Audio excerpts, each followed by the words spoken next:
At 6:15 on the morning of June 5, 1944, Field Marshal Erwin Rommel climbed into the back seat of his Horch staff car at Château La Roche-Guyon, 50 kilometers northwest of Paris. His aide-de-camp, Captain Helmuth Lang, sat beside him.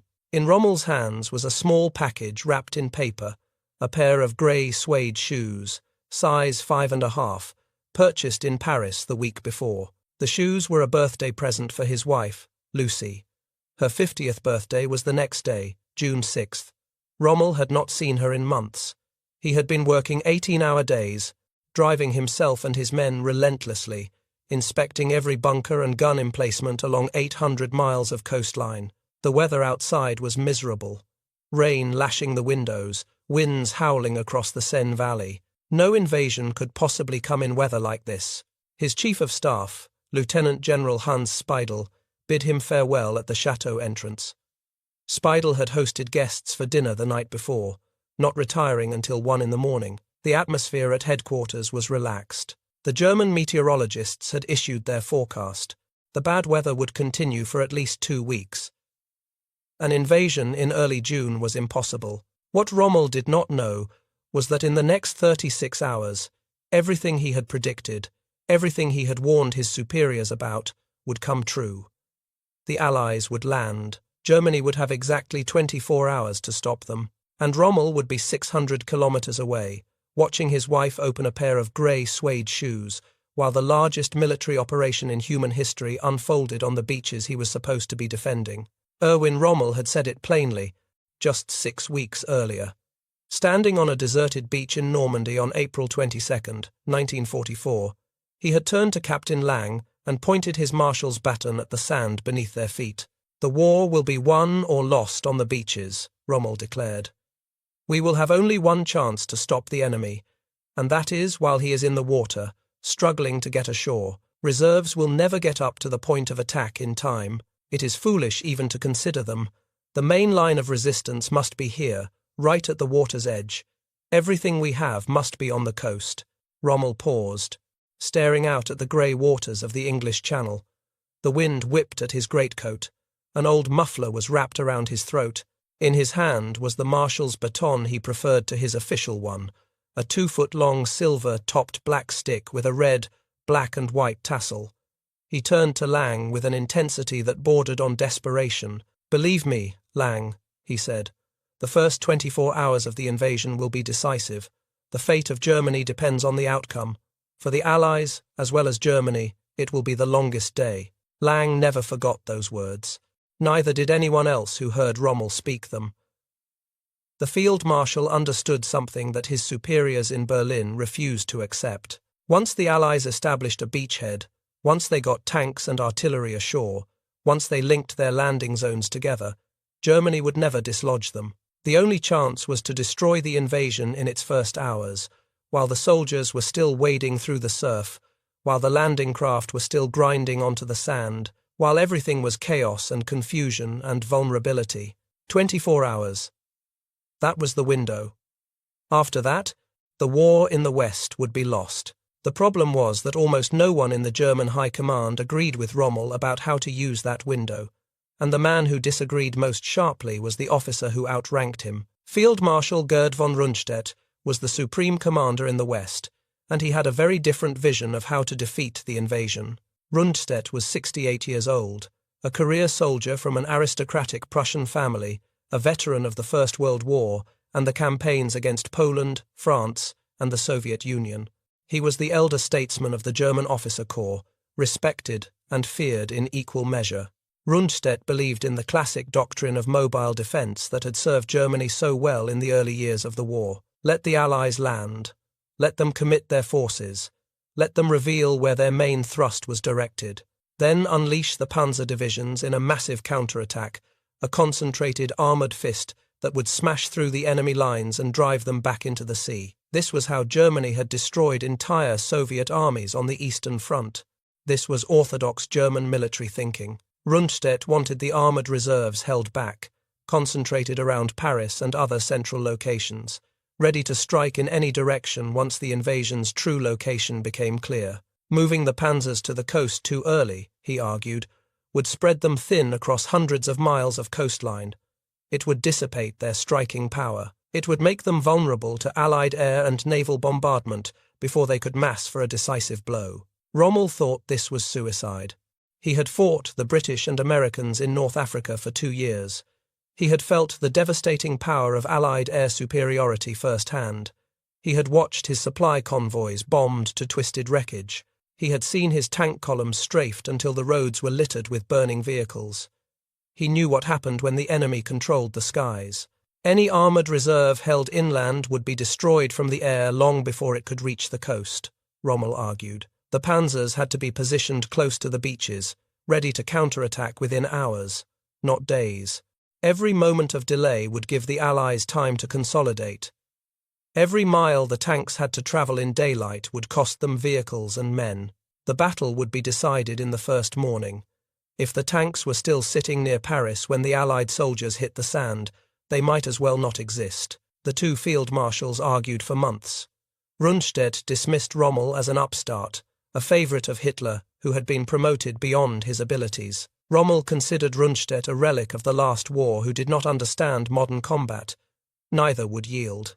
Their staffs clashed repeatedly.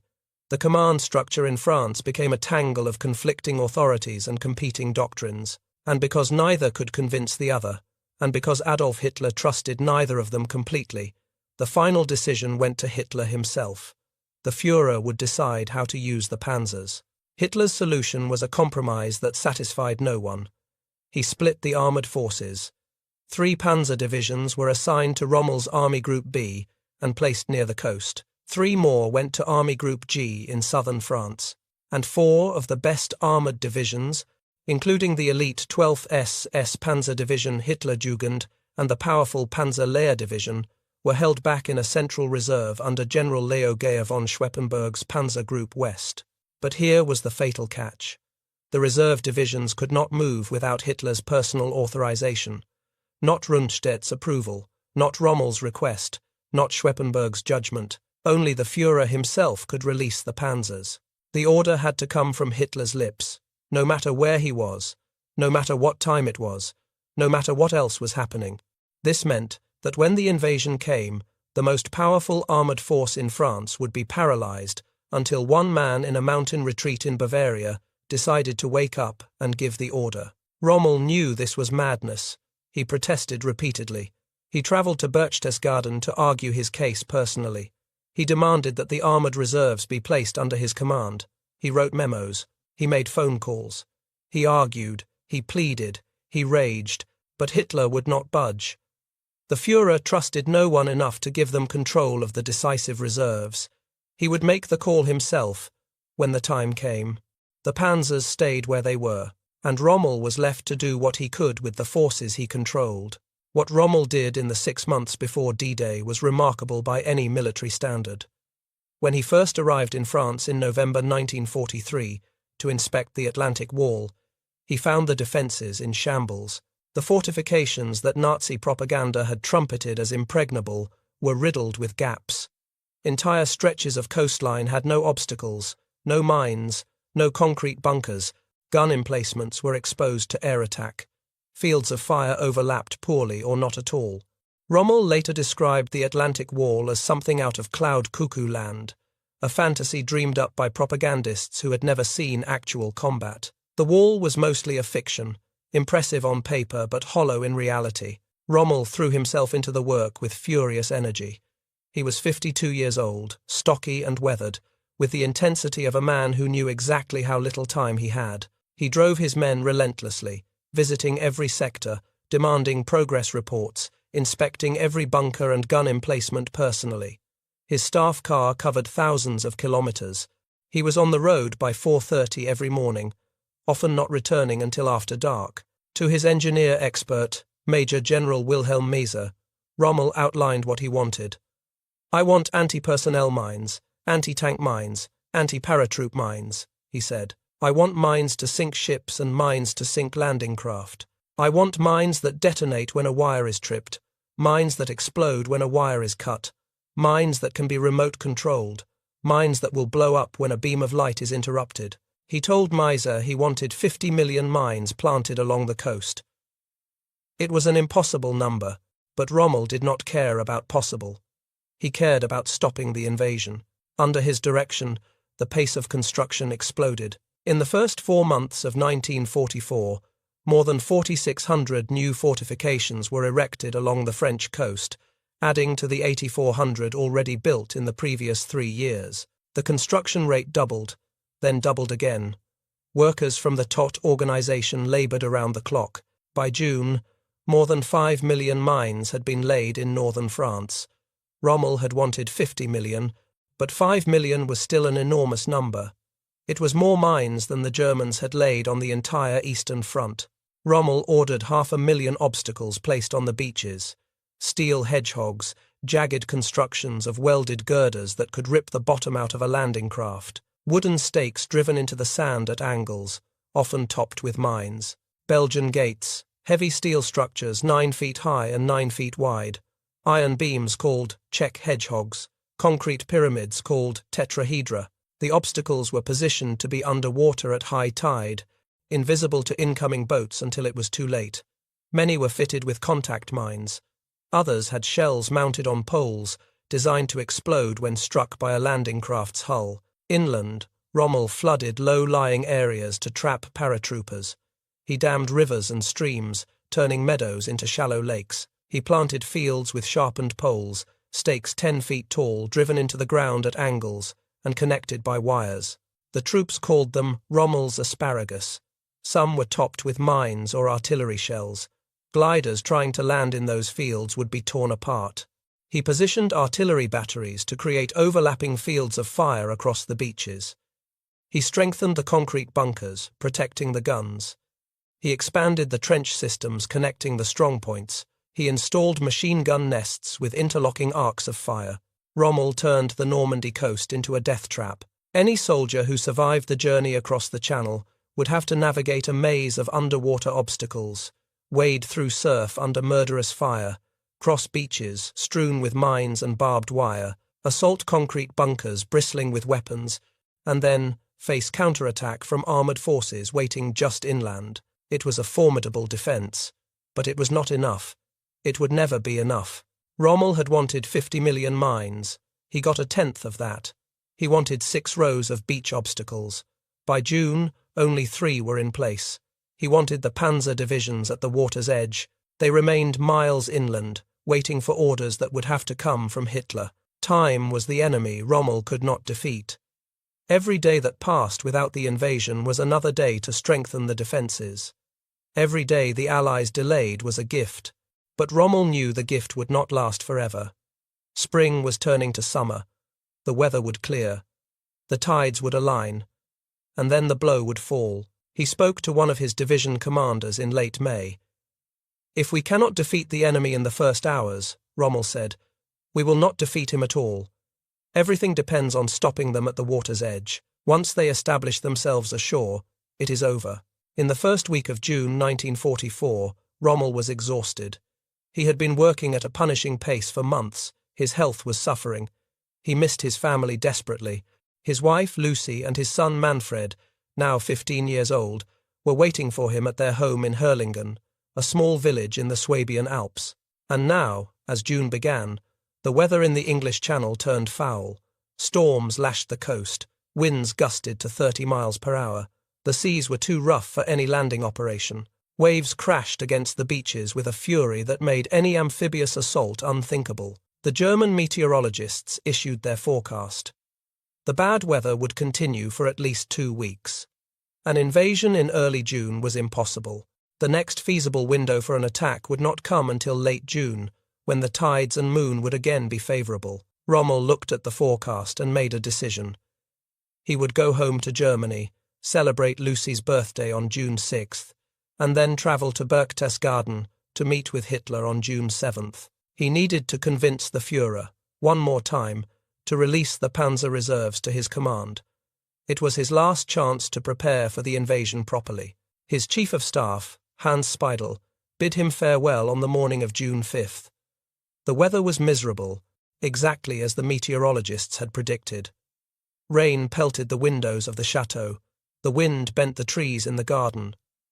No invasion could come in conditions like this. Rommel would be back by June 8th, he told Speidel. There was plenty of time, except there was not. What the German meteorologists could not see, what they had no way of knowing, was that the weather was about to change.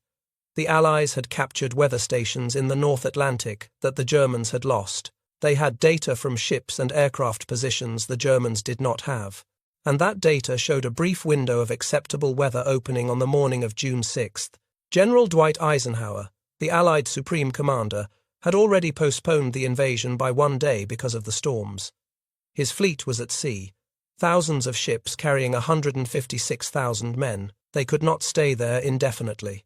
The men were cramped, seasick, anxious. The tide windows would not align again for 2 weeks. A decision had to be made. At 4:15 on the morning of June 5th, Eisenhower met with his commanders at Southwick House near Portsmouth.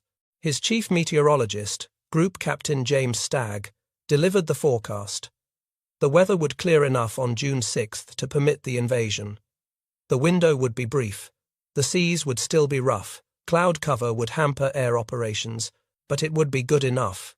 Eisenhower sat in silence for a long moment. Every eye in the room was on him. The weight of the decision was crushing. If he launched the invasion and the weather worsened, the result could be catastrophic. Landing craft could be swamped, air support could be grounded, the assault could fail with terrible casualties. But if he postponed again, he would have to recall the fleet, which was already at sea. Troops would have to be unloaded and reloaded, secrecy would be compromised, morale would suffer, and there was no guarantee the next weather window would be any better. Eisenhower made the call. "Okay," he said quietly. "We'll go." The invasion would proceed on June 6th. While Rommel drove through the German countryside toward his home in Hurlingen, while he watched the rain streak across his car windows and thought about his wife's birthday, 5,000 ships were already churning across the English Channel. 11,000 aircraft were preparing for the greatest air operation in history. 156,000 men were loading weapons, checking equipment, saying prayers. The largest amphibious invasion in human history was underway, and Field Marshal Rommel, the one German commander who understood exactly what was about to happen and how to stop it, was not there. The first warning came shortly after midnight, on June 6, 1944. Paratroopers from the American 82nd and 101st Airborne Divisions began dropping into Normandy, west of the landing beaches. They were scattered by high winds and ground fire, landing miles from their intended drop zones. Some drowned in flooded fields. Others were shot as they descended. But thousands survived and began organizing to seize key bridges and road junctions. At the eastern end of the invasion zone, British paratroopers from the 6th Airborne Division landed with greater precision. Their primary objective was the bridges over the Orne River and the Caen Canal. At 12:16 in the morning, gliders carrying D Company of the 2nd Oxfordshire and Buckinghamshire Light Infantry crashed into the fields beside the canal bridge, later famous as Pegasus Bridge. Within 10 minutes, the bridge was in British hands. At Château La Roche-Guyon, Hans Speidel received reports of the airborne landings. He had retired late after hosting guests for dinner, not expecting any crisis. Now the phone was ringing with fragmentary, confusing reports. Paratroopers were landing. But where? How many? Was this the real invasion or a feint? The news was chaotic. Dummy parachutists had been dropped in various locations to spread confusion. Simple fabric figures with firecrackers attached to simulate gunfire. German commanders could not tell which reports were real and which were diversions. Some reported thousands of paratroopers in areas where only dummies had landed. Others dismissed genuine airborne landings as false alarms. Speidel telephoned the headquarters of Field Marshal von Rundstedt in Saint-Germain-en-Laye, near Paris. The staff there was uncertain. Was this the real invasion or a diversion? The Allies had been conducting elaborate deception operations for months. The most extensive was Operation Fortitude, which had convinced German intelligence that the main blow would fall at Pas-de-Calais, not Normandy. The Germans believed a phantom army group under General George Patton was massing in southeastern England, directly opposite Calais. Fake radio traffic, inflatable tanks, and double agents had sold the deception completely. Even now, with paratroopers landing in Normandy, many German commanders believed this was just a feint. The real attack, they assumed, would come at Calais. At the same time, the German 15th Army's intelligence officer, Lieutenant Colonel Helmuth Meyer, was listening to a radio intercept that should have told the Germans everything they needed to know. The BBC had broadcast a coded message to the French resistance, lines from a poem by Paul Verlaine, a 19th-century French poet. Les sanglots longs des violons de l'automne blessant mon cœur d'une langueur monotone. The long sobs of autumn's violins wound my heart with monotonous languor. Meyer knew what this meant. German intelligence had been warned months earlier by Admiral Wilhelm Canaris, the head of the Abwehr, that this poem would signal the invasion. The first 3 lines, broadcast on June 1st, meant the invasion was coming within 2 weeks. The second half, broadcast on the evening of June 5th, meant the invasion would begin within 48 hours. Meyer rushed to inform his superiors. He burst into the dining room where General Hans von Salmuth, commander of the 15th Army, was playing bridge with his staff. "General," Meyer said breathlessly, "the message, the second part, it's here." Von Salmuth considered for a moment, then ordered his troops to full alert. But as Meyer hurried out of the room, von Salmuth was already turning back to his cards. "I'm too old a bunny," he said, "to get excited by this." Crucially, the 7th Army, which was responsible for the Normandy sector where the actual invasion was occurring, was not alerted.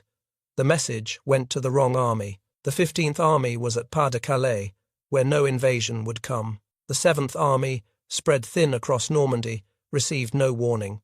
And at the Berghof, Adolf Hitler's mountain retreat near Berchtesgaden, no one did anything at all. Hitler had stayed up late on the evening of June 5th, as was his habit.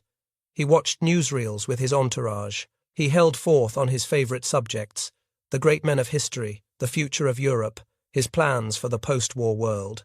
Eva Braun, his mistress, was at his side. The atmosphere was relaxed, almost festive. Hitler retired to bed around 3 in the morning. His personal physician had given him sleeping pills. He would not wake easily. When the first reports of the paratroop landings reached the German High Command, the Führer was sound asleep, and no one dared wake him.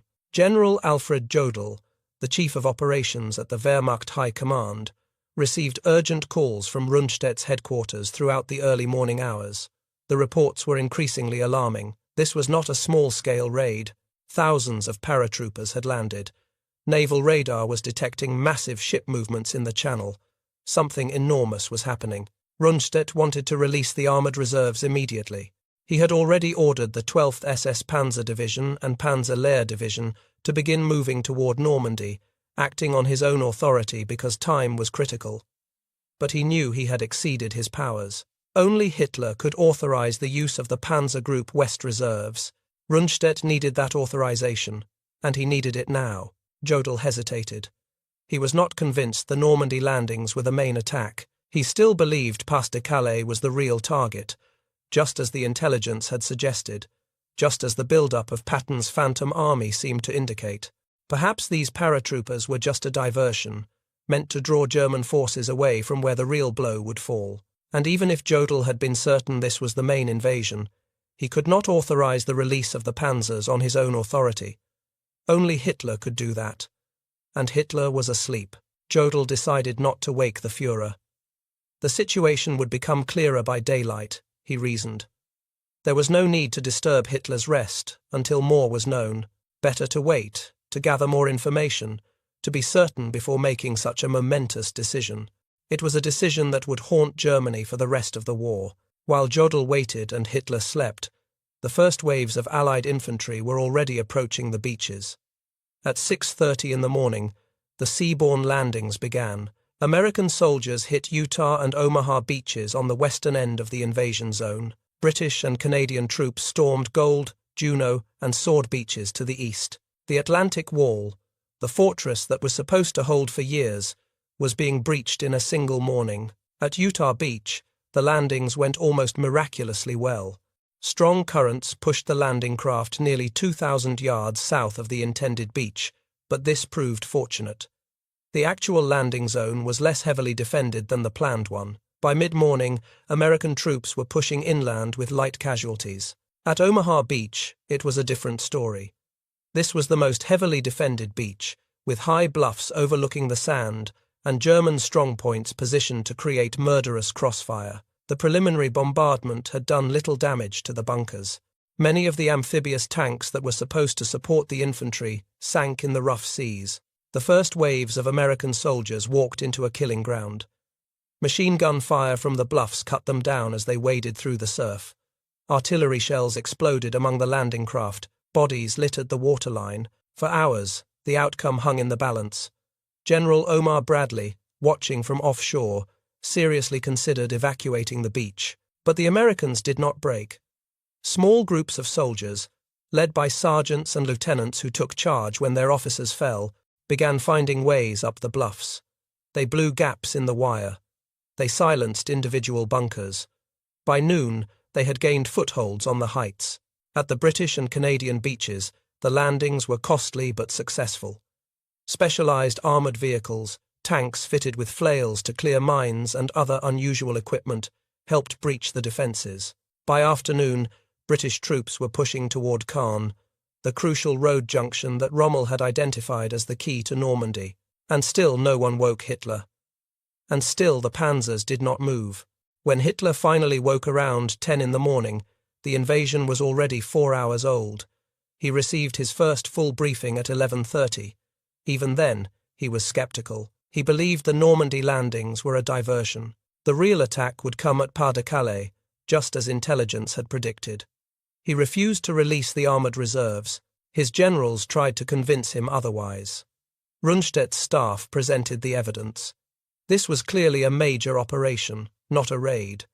Tens of thousands of troops were already ashore. The scale of the naval and air support was unprecedented. This had to be the main invasion. Hitler would not budge. He had made up his mind.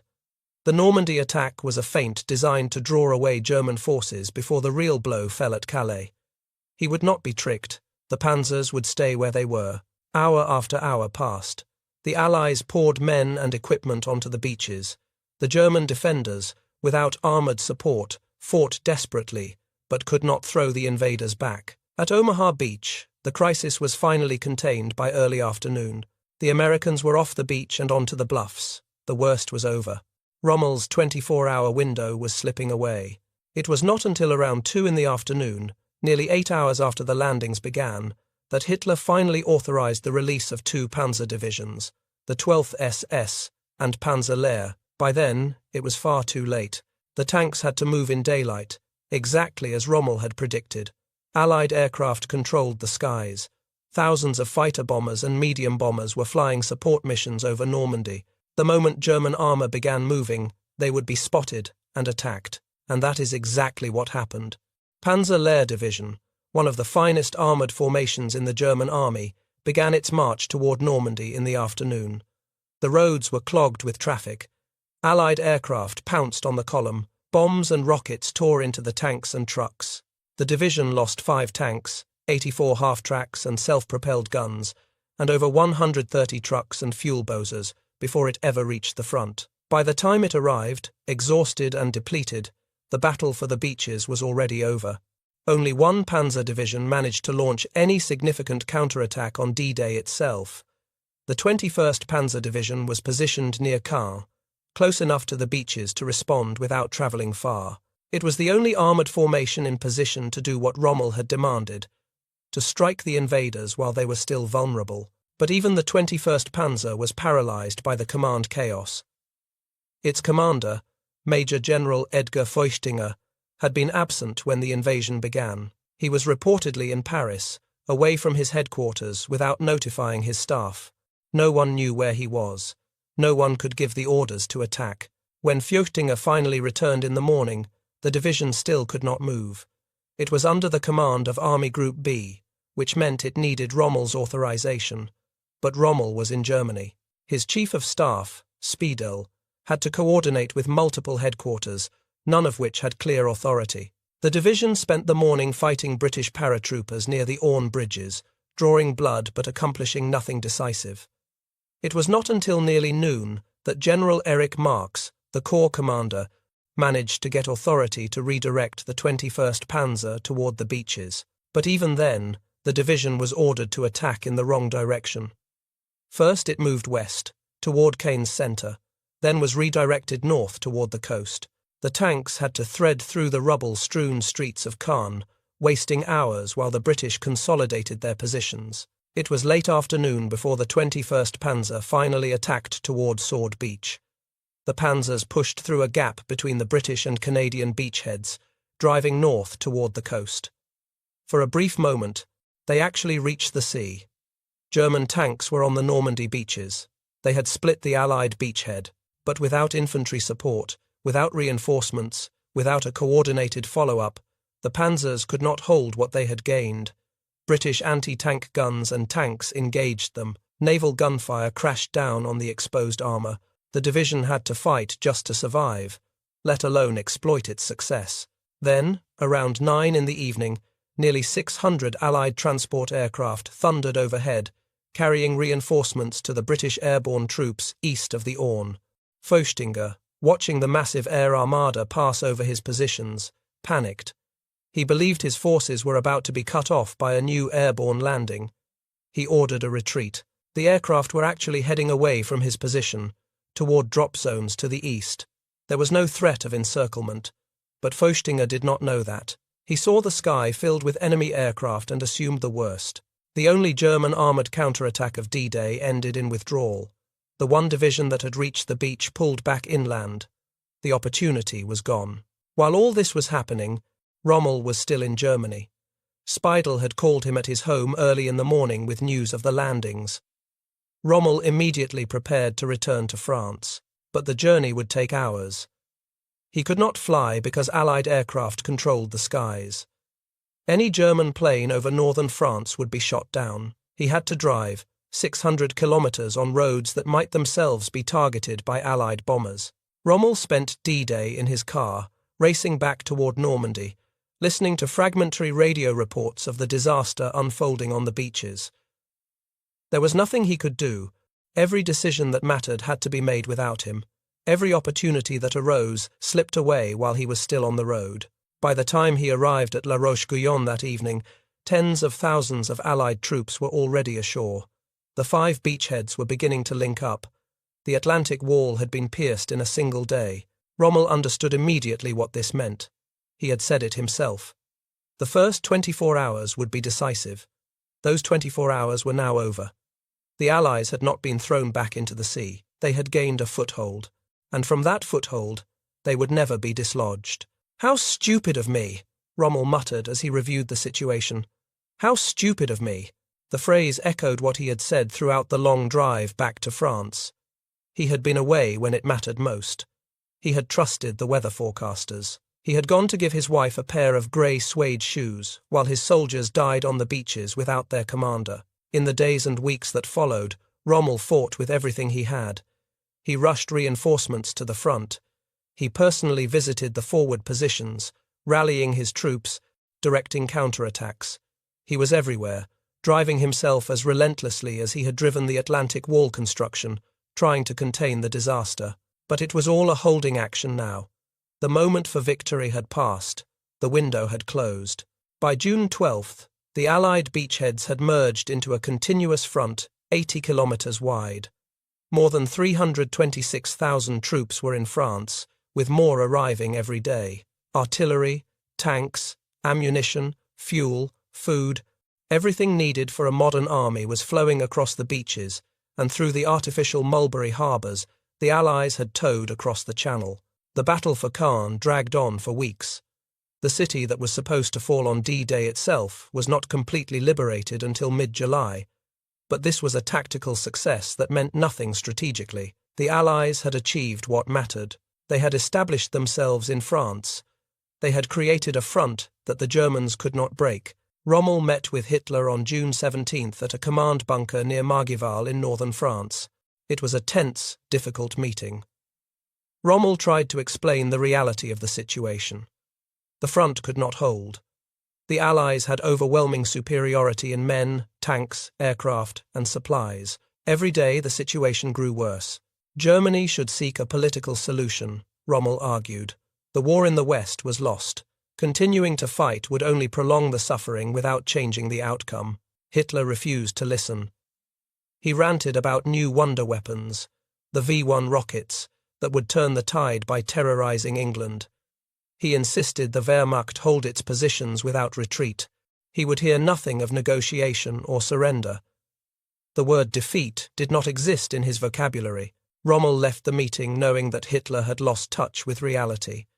The Führer lived in a fantasy world where wonder weapons and willpower could overcome material facts. Germany was going to lose the war, and Hitler would not admit it. On July 17, 1944, Rommel was returning from an inspection of the front lines near Caen. His staff car was travelling along a road near Saint-Foy-de-Montgomery when Allied fighter planes spotted it. 2 Spitfires dove on the vehicle, strafing it with machine gun fire. The driver was killed instantly. Rommel was thrown from the car with severe head and facial injuries. His skull was fractured in 3 places. His left eye socket was crushed. For hours, it was unclear whether he would survive. He survived, but his war was over. He was evacuated to a hospital, then sent home to Herlingen to recover. He would never command troops again. 3 days after Rommel was wounded, on July 20th, a group of German officers attempted to assassinate Hitler with a bomb planted at his East Prussian headquarters, the Wolfschanze, or Wolf's Lair. Colonel Klaus von Stauffenberg carried a briefcase containing explosives into a conference with Hitler, placed it under the table, and left the room. The bomb exploded. 4 men were killed, but Hitler survived with only minor injuries. A heavy oak table leg had shielded him from the worst of the blast. The Gestapo launched a massive investigation, arresting and executing thousands. Everyone connected to the conspiracy was hunted down. Confessions were extracted through torture. Names were named. Rommel's name came up during the interrogations. Several conspirators mentioned him. Karl Heinrich von Stulpnagel, the military governor of France, muttered Rommel's name repeatedly after a failed suicide attempt. Caesar von Hofacker, Stulpnagel's aide, named Rommel under torture as someone who had known about the plot and was sympathetic to it. Karl Goerdeler, the civilian leader of the resistance, had included Rommel on a list of potential government leaders after Hitler's death. Rommel was named as a possible president of a post-Nazi Germany. The evidence was fragmentary and contradictory. Historians still debate how much Rommel actually knew about the assassination plot and whether he supported it. He may have agreed that Hitler should be removed from power while opposing assassination. He may have known more than he admitted. The truth died with the conspirators. But Hitler had heard enough. Rommel was implicated. The Desert Fox, the hero of North Africa, the most popular general in Germany, was a traitor. On October 14, 1944, 2 generals from Hitler's headquarters arrived at Rommel's home in Herlingen. General Wilhelm Burgdorf and General Ernst Maisel came with an ultimatum from the Führer. Rommel could face trial before the People's Court, the Nazi tribunal that had already condemned hundreds of the July 20th conspirators to death by hanging. The trial would be public. The evidence against him would be presented.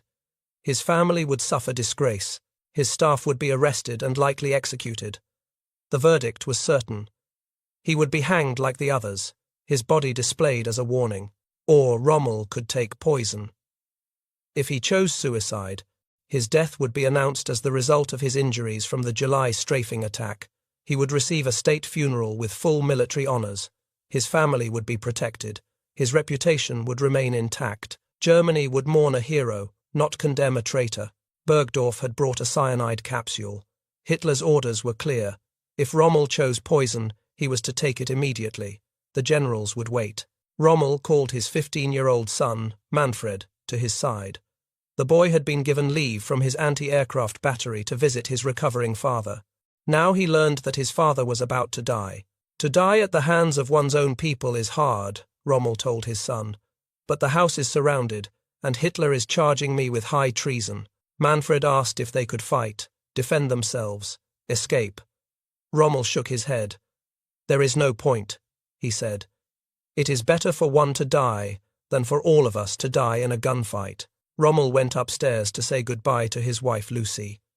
I will die in 15 minutes, he told her. On behalf of the Führer, I am given a choice. Either poison myself or appear before the people's court. He put on his Africa Corps jacket, the uniform he had worn in his days of glory in the desert. He took his field marshal's baton. He walked out of the house, accompanied by Manfred and his adjutant Hermann Aldinger, stopping once so that his beloved dachshund would not try to follow him. Rommel shook hands with his son and his old friend. He climbed into the general's car. The driver, an SS man, started the engine.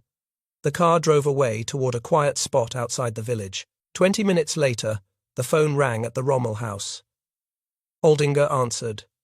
Field Marshal Rommel had died. The Nazi regime announced that Field Marshal Erwin Rommel had died of complications from his war wounds. He was given a lavish state funeral in Ulm on October 18th. His casket was draped with the Nazi war flag. His helmet and marshal's baton lay on top. Senior Nazi officials attended. Hitler sent a wreath with a message praising Rommel's service to Germany. The German people mourned a hero. They did not know their hero had been murdered by the regime he served. The truth remained hidden until after the war. Only then, when the survivors began to speak, did the world learn how Rommel had really died, and why. History remembers D-Day as a triumph, and it was. The courage of the Allied soldiers who stormed those beaches under withering fire was extraordinary. Young men, many of them barely out of their teens, waded through surf, churned red with blood, climbed bluffs swept by machine gun fire, and kept advancing when every instinct screamed at them to hide. They won the war that day, though the fighting would continue for another 11 months. The planning and coordination of the invasion was a masterpiece of military logistics, moving 156,000 men across a hostile sea, landing them on defended beaches, supporting them with naval gunfire and air cover, supplying them with everything they needed to fight and survive. All of this required organization on a scale never before attempted. The deception operations that convinced Hitler the main attack would come at Pas de Calais were brilliant. Operation Fortitude created an entire phantom army that existed only in German intelligence reports. Double agents fed false information. Fake radio traffic suggested movements that never happened. Inflatable tanks sat in fields where German reconnaissance aircraft would photograph them. The deception held not just through D-Day but for weeks afterward, keeping German reserves pinned at Calais while the real beachhead grew stronger. But D-Day was also a story of German failure. Failure of intelligence, failure of command, failure of decision. The defenders had the forces to stop the invasion. They had the soldiers, the tanks, the artillery. What they lacked was the ability to use them in time. Rommel had seen it all coming. He had understood that the first 24 hours would be decisive. He had begged for the authority to mass his forces at the water's edge, to position the panzers close enough to counterattack immediately, to strike the Allies before they could establish a foothold. He had warned that any delay would be fatal. He had predicted that armoured reserves held inland would be destroyed by Allied aircraft before they could reach the battle. He had said, over and over, that the war would be won or lost on the beaches, in the first hours, before the sun set on the longest day. And then, on the one day when his presence was most critical, he was not there. He was 600 kilometers away, celebrating his wife's birthday, because the weather forecasters said no invasion was possible. The Germans intercepted the coded message that warned the invasion was imminent. They did not act on it properly. The warning went to the wrong army. The commanders who received it dismissed its importance. Hitler slept through the crucial hours when the panzers could have been unleashed. His staff would not wake him. Jodl made the decision to wait, to gather more information, to be certain. By the time Hitler was awake and briefed and finally convinced, the opportunity had passed. The armoured reserve sat motionless, waiting for an order that came 8 hours too late. When the order finally came, the tanks moved in daylight and were slaughtered from the air, exactly as Rommel had predicted. The only division that managed to counterattack reached the beach and then withdrew, spooked by an air armada that was not even coming for them. 24 hours. That was all Germany had. Rommel had said it plainly, standing on that empty beach in April, waving his marshal's baton at the sand. The first 24 hours will be decisive. The fate of Germany depends on the outcome. For the Allies, as well as Germany, it will be the longest day. He was right. And because the German High Command could not act decisively in those 24 hours, because Hitler would not release the panzers, because no one would wake the Führer, because Rommel himself was away from his post for a birthday party, the invasion succeeded. Within 11 months, Germany had surrendered unconditionally. The war in Europe was over. Adolf Hitler was dead by his own hand in a bunker beneath Berlin. The 1,000-year Reich had lasted 12 years. What might have happened if things had been different? What if Rommel had stayed at his headquarters? What if Hitler had been awake when the first reports came in? What if the panzers had been released at dawn instead of mid-afternoon? Military historians have debated these questions for 80 years. Some believe a more aggressive German response could have thrown the Allies back into the sea, or at least contained them in a narrow beachhead that could have been destroyed piecemeal. Others argue that Allied air and naval superiority made German victory impossible, regardless of what happened on the ground. The weight of metal, the sheer mass of resources the Allies could bring to bear, would have overwhelmed any defence eventually. What is certain is that D-Day was a very close-run thing. At Omaha Beach, the outcome hung in the balance for hours. A well-timed armoured counterattack, delivered in the morning instead of the late afternoon, might have made the difference. The gap between Juno and Sword Beaches was real. The 21st Panzer Division actually reached the coast. With proper support, with coordinated follow-up, that breakthrough might have been exploited. But none of that happened. The decisions were made or not made. The orders were given or not given. The tanks moved or did not move. The Führer slept or woke. The Field Marshal was there or was not there. And when the sun set on June 6, 1944, the Allied beachheads were secure. The longest day was over, and Germany had lost its last chance to win the war. Rommel's grave is in Herlingen, the village where he died.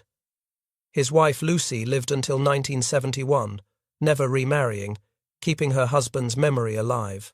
Their son Manfred went on to a distinguished career in German politics, serving as mayor of Stuttgart from 1974 to 1996. He became a respected figure in post-war Germany, helping to rebuild the nation his father had fought for. Manfred Rommel died in 2013 at the age of 84. The chateau at La Roche-Guyon still stands, overlooking the Seine River. You can visit Rommel's office, walk the tunnels, his staff dug into the cliffs behind the castle, stand where he stood when he looked out at the rose garden and thought about the invasion that was coming. The Rochefoucauld family still owns the property. History has not displaced them. The beaches of Normandy are quiet now. The bunkers are silent, their guns rusted and cold. The tides roll in and out, erasing the footprints of tourists who walk the sand where so many men died 80 years ago. Cemetery after cemetery marks the landscape, white crosses and stars of David stretching in perfect rows toward the horizon. But the lesson of D-Day endures. 24 hours. That was all the time there was. Rommel knew it. He said it plainly, standing on that empty beach with his marshal's baton, staring out at the grey waters of the Channel. And because no one listened, because no one acted, because one man slept while history hung in the balance, the outcome was decided in those 24 hours. Some moments cannot be recovered. Some opportunities, once missed, never return. The first 24 hours of D-Day were such a moment. For Germany, those hours were the last chance to change the course of the war. They let that chance slip away, and the longest day became the beginning of the end.